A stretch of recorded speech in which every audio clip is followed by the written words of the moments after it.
Generalizado de preços, mas essa visão está errada e não é culpa delas, até porque a ciência econômica dominante define inflação como a alta no nível de preços. E a mídia e os economistas repetem essa definição todo santo dia. Mas os economistas da escola austríaca divergem desse entendimento, pois eles afirmam que o aumento de preços é o sintoma, é a consequência. Inflação é o aumento da oferta monetária. E embora os austríacos estejam muito mais próximos da verdade, essa definição omite nuances importantes do fenômeno inflacionário que podem comprometer análises, previsões e conclusões. Portanto, é necessário um refinamento e é exatamente isso que eu quero mostrar para vocês nesse vídeo. Até para que a gente possa identificar as corretas causas, os culpados e assim prescrever os remédios mais adequados para combater o fenômeno inflacionário. E esse vídeo não é nenhum clickbait, não é nenhuma treta, é realmente um debate econômico e eu vou construir o raciocínio de forma bem didática, então encaminhe também esse vídeo tanto para economistas, pessoas leigas, profissionais do mercado financeiro, investidores, bitcoinheiros, ele serve para todo mundo. E se você está chegando agora aqui no canal, meu nome é Fernando Ucha, quem fala de economia, mercados e investimentos. Se inscreva no canal também, ative as notificações e dê o joinha no vídeo. Tudo isso ajuda o YouTube a divulgar cada vez mais a nossa mensagem. Pois bem, a gente precisa começar explicando inflação utilizando as curvas de oferta e demanda. E eu vou começar explicando como funciona então a determinação de preço para qualquer bem, para qualquer mercadoria, para qualquer produto numa economia. Então aqui eu vou usar vários slides ao longo da nossa aula aqui sobre inflação e colocando então aqui as curvas de oferta e demanda, a curva em S, supply, oferta, a curva de demanda aqui em D em azul, o eixo X, quantidade, e o preço no eixo Y. Para uma dada quantidade ofertada e uma dada quantidade demandada, o preço é definido. Então, o preço é definido em função da oferta e demanda. É a equação de oferta e demanda que definem o preço de uma mercadoria. E para deixar essa ilustração ainda mais clara, vamos aqui usar um exemplo. Temos então aqui uma mercadoria, uma caixa de mercadoria qualquer, e 3 pessoas. Para esta quantidade ofertada e esta quantidade de demanda, representada pelas 3 pessoas, o preço definido para este produto ficou em 100 unidades monetárias. Mas se aumentarmos a oferta desta mercadoria, tudo mais constante, isso é, com a demanda inalterada, o preço da mercadoria tende a cair. Portanto, o preço iria para cerca de 34 unidades monetárias. Agora tem o triplo de mercadoria que havia anteriormente. Porém, se a demanda aumentar e aumentar mais do que a oferta, essa demanda maior pode resultar num preço ainda mais elevado. Então agora a mercadoria, mesmo com uma quantidade maior ofertada, já que a demanda aumentou muito mais, agora o preço da mercadoria estaria em 150 unidades monetárias. Então vejam que o preço aqui definido, ele é uma função tanto da variação da oferta daquela mercadoria, quanto também da variação da demanda por aquela mercadoria. Então guarda essa relação porque ela é fundamental. O preço é determinado pela equação de oferta e demanda. São os 2 fatores e não um unicamente. Quando a gente entende isso, a gente aplica este raciocínio, esta lógica para o dinheiro, o mesmo é válido. Porque o dinheiro, assim como qualquer outro produto e mercadoria, também está sujeito à lei de oferta e demanda.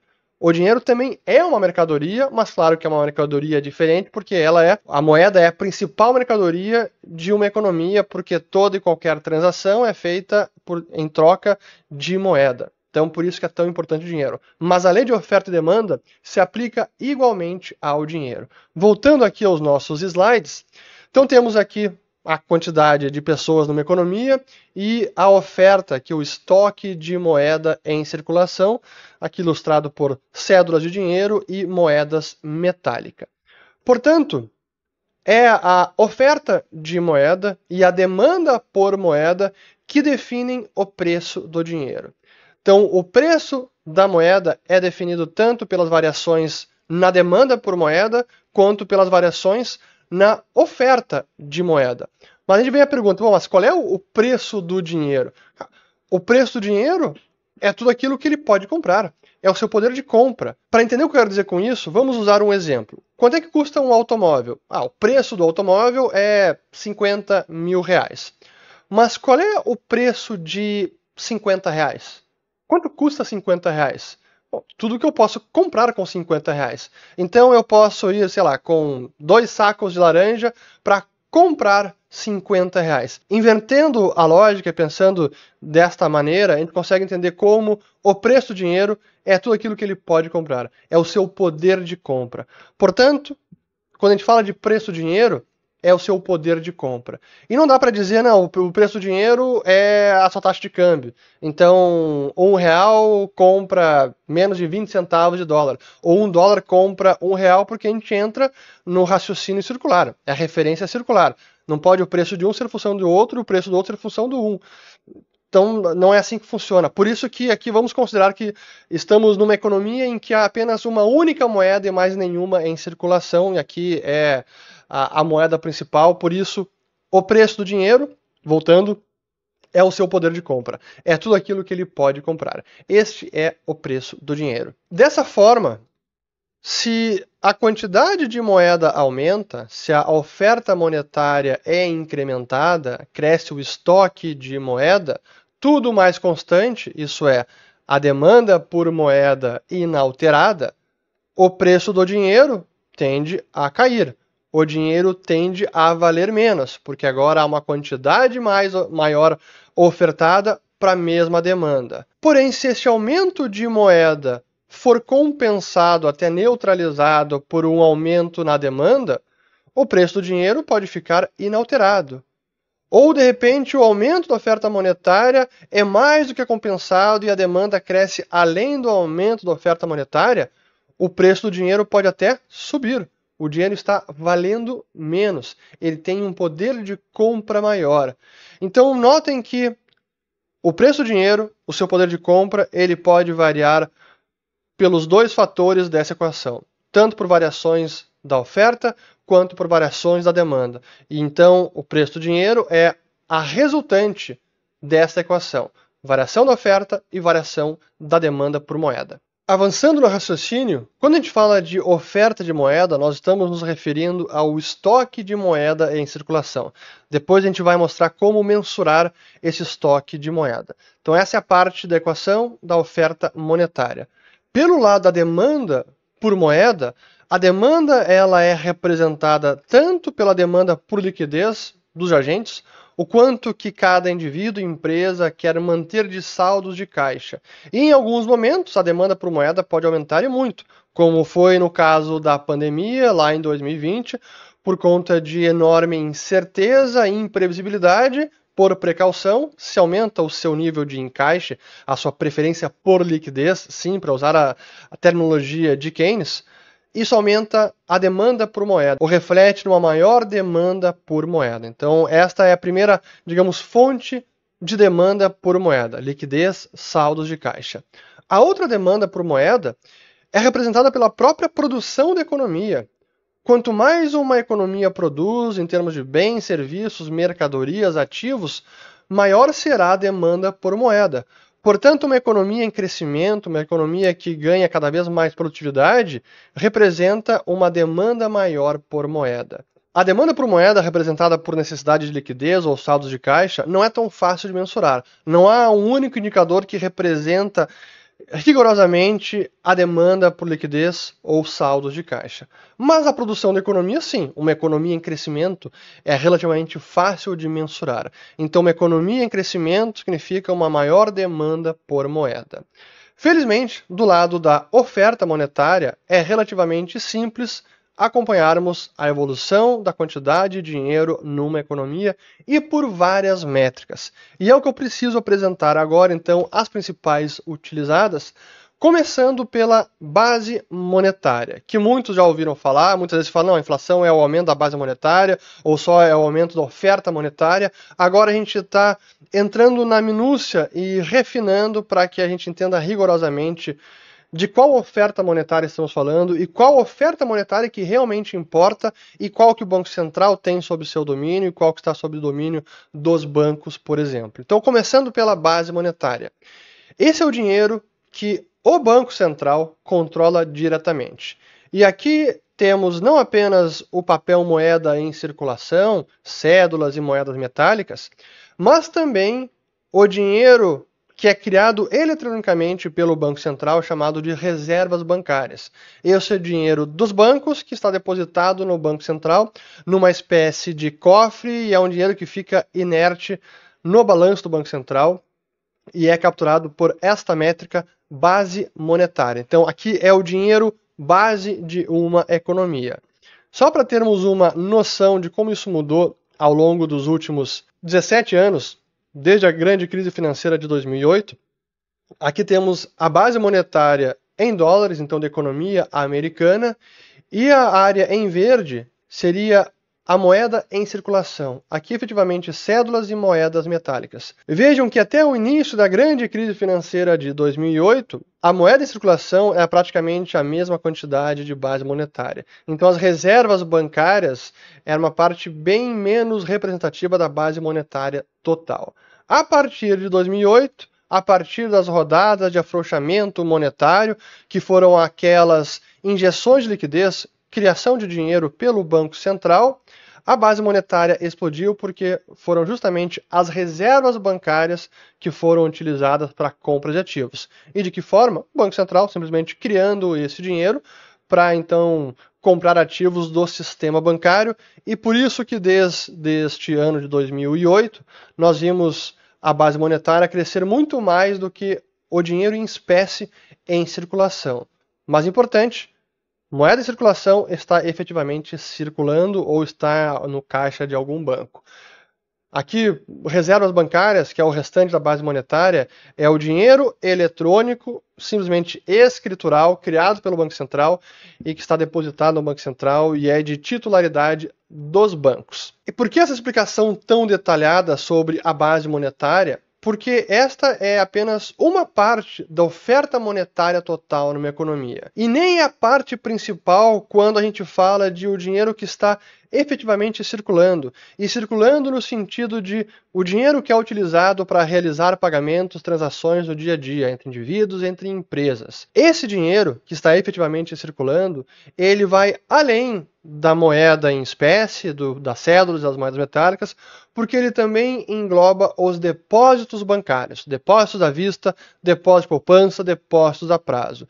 Então, considerando não apenas o dinheiro em circulação em espécie, que aqui está menos de 2,5 trilhões de dólares, um pouco menos, 2,3 trilhões de dólares em julho de 2025, quando nós consideramos também todos esses depósitos que eu acabei de descrever, aí nós chegamos ao famoso M2, é o nome deste agregado monetário que considera dinheiro em espécie em circulação, depósito à vista, depósito a prazo, depósito de poupança, e é a massa monetária que efetivamente é utilizada para realizar pagamentos, realizar transações comerciais numa economia. E essa é a mais importante quando nós buscamos acompanhar o crescimento da oferta monetária. Quando nós buscamos acompanhar a variação da oferta monetária na economia e para análises e previsões de preço, de mercadorias, de bens em geral, de ativos, é mais importante acompanhar o M2 do que unicamente a base monetária. Porque, de novo, a base monetária tem uma boa parte aqui na forma de reservas bancárias, que é um dinheiro inerte no cofre dos bancos. Mais adiante voltaremos a essa distinção entre M2 e base monetária, porque isso é fundamental para entendermos a direção do poder de compra do dinheiro. Agora notem que, até o momento, à exceção lá da introdução deste vídeo, nós falamos de oferta de moeda, oferta monetária, demanda por moeda, dinheiro em espécie, M2, base monetária, dinheiro em circulação, mas até o momento não falamos nada de inflação. Agora a gente pode, então, finalmente, refinar a definição de inflação da seguinte forma. Inflação é a perda de poder de compra do dinheiro. É a queda do preço do dinheiro. Quando o dinheiro vale menos, quando o dinheiro ele compra menos, esse fenômeno que nós definimos de inflação. E inflação pode ocorrer tanto por um aumento da oferta monetária, que não é compensada por um aumento da demanda por moeda. Mas se ambos os fatores são importantes na definição do preço do dinheiro, podemos ter inflação mesmo com um estoque de moeda inalterado, mas se a demanda por moeda cair mais, podemos ver o preço do dinheiro também caindo, portanto, menor poder de compra, isto é, inflação. E, logicamente, deflação é o efeito oposto. É o aumento do poder de compra do dinheiro. É o preço do dinheiro subindo. É o dinheiro valendo mais. E isso pode acontecer por uma demanda maior por moeda, que não é compensada por uma quantidade maior de moeda, então a demanda sobe mais que a oferta de moeda, ou mesmo um aumento de oferta monetária que é mais do que compensado pela demanda por moeda. Uma economia que cresce cada vez mais, a demanda por liquidez dos indivíduos, produção econômica robusta, pujante, e isso vai fazendo com que o dinheiro ganhe poder de compra ao longo do tempo, o que nós denominamos de deflação. Aumento de poder de compra do dinheiro. E como se manifesta esta variação no poder de compra do dinheiro? No aumento de preço, no aumento generalizado de preço de economia e que normalmente é expressado por meio de um índice de preços. Aqui no caso vou usar o CPI americano, que é equivalente ao nosso IPCA.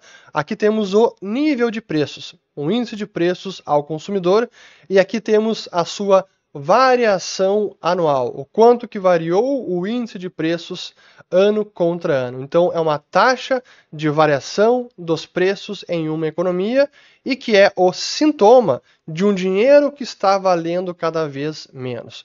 Portanto, a causa é o aumento da oferta monetária que não é compensada por um aumento da demanda por moeda.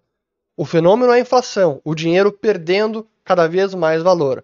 A consequência, o sintoma, é o aumento dos preços. Por isso que sempre que eu falo de inflação e perda de poder de compra do dinheiro, eu busco mostrar este gráfico que captura perfeitamente, de maneira muito gráfica, como o dinheiro vai valendo menos ano após ano, ou o preço do dinheiro não para de cair, ou o dinheiro que compra cada vez menos. O seu poder de compra está sendo dizimado. Aqui o dólar americano, desde 1913 até o momento, valia 100, agora vale 3. Esse é o nível de perda de poder de compra do dólar americano em pouco mais de 100 anos. Praticamente 97% de perda no seu poder de compra. Agora, voltando aqui às causas da inflação, eu afirmei que o preço do dinheiro ele é definido tanto pela oferta quanto pela demanda por moeda. Mas desses dois fatores, apenas a oferta de moeda que realmente pode causar uma inflação constante ano após ano, ou até mesmo, no limite, uma hiperinflação, que é a perda quase que completa do valor do dinheiro, do seu poder de compra, quando o seu preço vale quase zero. Porque apenas a oferta de moeda que pode ser aumentada ano após ano, hoje em dia, pelos bancos centrais. Pelo lado da demanda por moeda, também é possível resultar em inflação.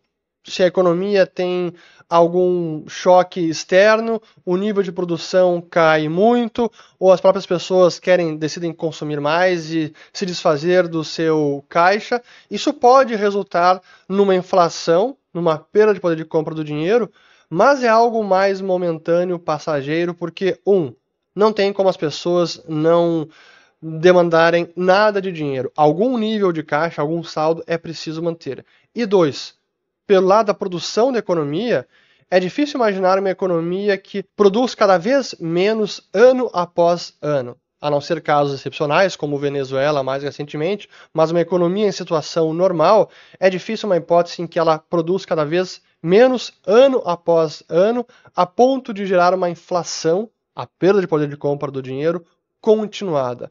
Por isso que, nesta equação, o mais importante é justamente a oferta monetária, e é por esse motivo que os austríacos focam tanto no acompanhamento dos agregados monetários, porque é observando as variações da oferta monetária que a gente pode entender para onde está indo a quantidade de dinheiro e como isso vai afetar o poder de compra da moeda, o seu preço. Agora, um adendo sobre processos hiperinflacionários, porque eles costumam acontecer em paralelo, tanto um super aumento da oferta monetária, então o governo imprimindo cada vez mais moeda sem parar, então é uma expansão monetária, não para de imprimir dinheiro, e por outro lado, as próprias pessoas também desovando essa moeda, descartando o dinheiro, não mais demandando, certamente não na quantidade que antes demandavam, porque agora o dinheiro está valendo menos, o governo está destruindo o poder de compra do dinheiro,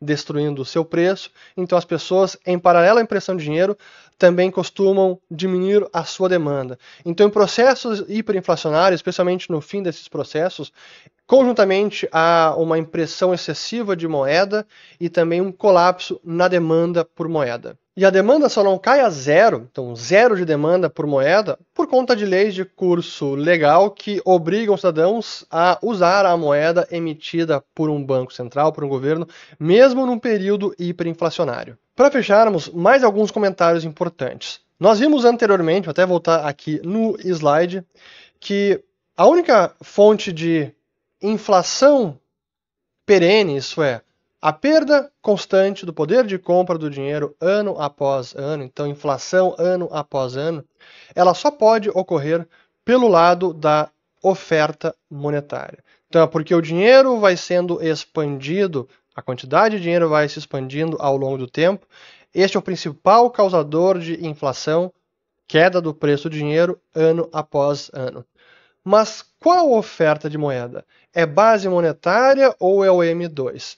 Aí que a gente precisa entender as nuances de cada um desses agregados, porque a verdade é que o único fator capaz de desvalorizar o dinheiro ano após ano, de manter uma inflação ao longo de anos, de décadas, de séculos, é o aumento da base monetária que está sob controle do Banco Central.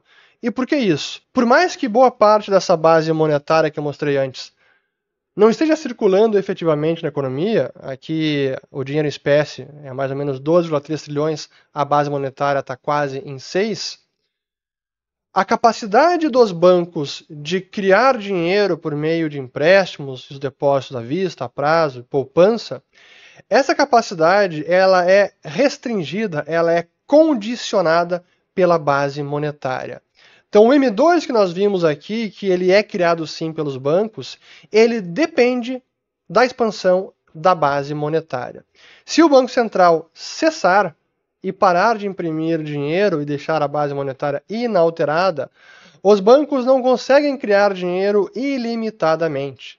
Então, em última instância, é sim o Banco Central, por meio da base monetária, que controla o crescimento da oferta monetária numa economia, e esse, portanto, é o principal fator de inflação no longo prazo. E por que eu frisei no longo prazo? Porque pode haver alguns momentos em que uma disparada da base monetária não resulte em inflação, em perda de poder de compra do dinheiro. E foi exatamente isso que nós vimos depois da grande crise financeira. Voltando aqui ao nosso gráfico, o que nós tivemos aqui foi uma disparada da base monetária, porém, este aumento de base monetária não resultou em disparada no M2. Isso não aconteceu. Porém, na pandemia, isso sim aconteceu. Não apenas a base monetária disparou para mais de 6 trilhões, como também o M2 disparou, porque aqui foi um efeito conjunto do Banco Central imprimindo dinheiro e do fiscal, Tesouro Americano, também gastando e distribuindo cheques pelos correios. E por que essa distinção é fundamental? Porque o M2 realmente é o dinheiro utilizado para pagamentos de bens e serviços e a base monetária não. Aqui, de fato, é o dinheiro circulando na economia. A base monetária, não. E ao ignorar essa distinção, muitos austríacos previram incorretamente que aquela injeção de dinheiro depois da crise de 2008 geraria uma inflação enorme, que o dinheiro perderia muito valor, alta taxa de inflação. O que não aconteceu. Aconteceu sim na pandemia, mas não antes. Por isso que é importante também identificar corretamente esses fenômenos, qual é o agregado que está subindo, qual depende de qual, e como cada um impacta no poder de compra do dinheiro. Agora tem uma curiosidade. A inflação constante, a perda de poder de compra do dinheiro ano após ano, o aumento generalizado dos preços ano após ano, é um fenômeno relativamente recente e que na história monetária a gente poderia destacar apenas os últimos 100 anos, porque antes disso, os preços, ou melhor, a moeda ou dinheiro se comportava de forma distinta. E para isso eu vou utilizar um gráfico de longuíssimo prazo, que é o indicador de preço ao consumidor do Reino Unido de 1210 até 2016. Vejam só, aqui é o indicador, portanto é o nível de preços e não a variação ano após ano. De 1200 até praticamente aqui 1550, uma pequena variação. Aí tivemos o período da Revolução dos Preços, que é quando a Espanha descobriu as Américas e acabou minerando muita prata, levando para a Europa. Os preços, claro, subiram porque a prata tinha sido desvalorizada. A prata ficou mais abundante, portanto, ela perdeu valor, o seu preço caiu, ou dito de outra maneira, os preços acabaram subindo. Mas vejam como foi o crescimento aqui de 0,4 para 0,6, para 0,8, para 1, depois houve uma queda de preços, depois ali no período da grande restrição, quando o Banco da Inglaterra permitiu que os bancos não resgatassem o dinheiro em espécie, então as notas circulavam e não podiam ser convertidas em ouro nem em prata, os preços subiram novamente, mas subiram para 1,8, então, e aqui depois voltou até 1900, 1,2. Agora eu vou colocar este gráfico e estendê-lo, em vez de até 1900, até 2016. Vejam a diferença. É surreal. É uma disparada exponencial. Os preços, o nível de preço aqui vai para o nível 100. De 1,8 no início do século passado para 100. É absolutamente surreal. E num período em que a inovação tecnológica, o crescimento econômico, a disrupção, cara, tanta coisa foi criada, desenvolvida, a economia cresceu tanto que não é estranho que isso tenha acontecido num período de mais pujança econômica da história, de criação de riqueza, de criação e inovação tecnológica, ainda assim os preços dispararam dessa maneira. Pois colocando agora a variação anual desse nível de preços, vejam só que interessante.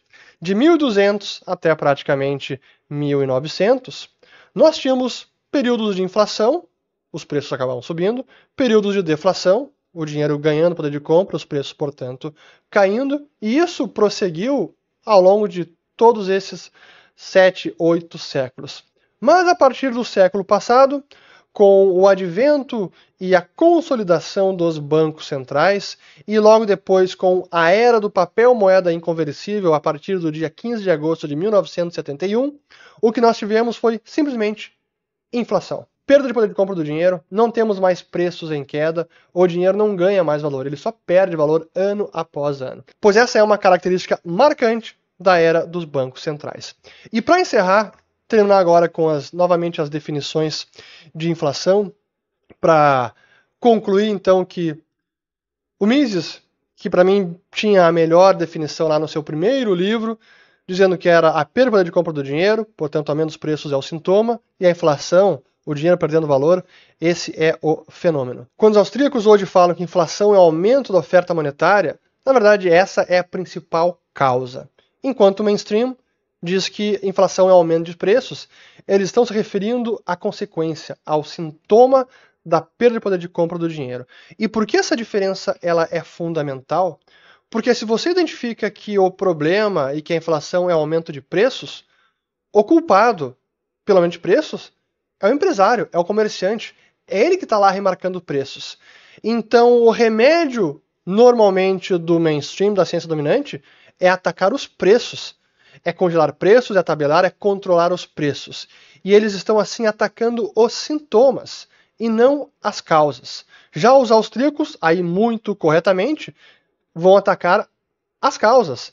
É conter a expansão monetária, conter o aumento da oferta monetária. E aí quem são os culpados? O governo e o Banco Central. É naquela analogia do termômetro. Se você está com febre e você coloca um termômetro, a temperatura começa a subir. Os economistas do mainstream, eles vão quebrar o termômetro. Os austríacos vão atacar as raízes do problema, a causa, e assim prescrever o remédio correto para combater a doença e não simplesmente combater o sintoma. Essa é a crucial distinção e nesse ponto os austríacos estão repletos de razão. Espero que esse vídeo compartilhem, se inscrevam no canal, ativem o sininho. Conheço também o Follow the Money, vou colocar aqui mais alguns vídeos sobre este assunto.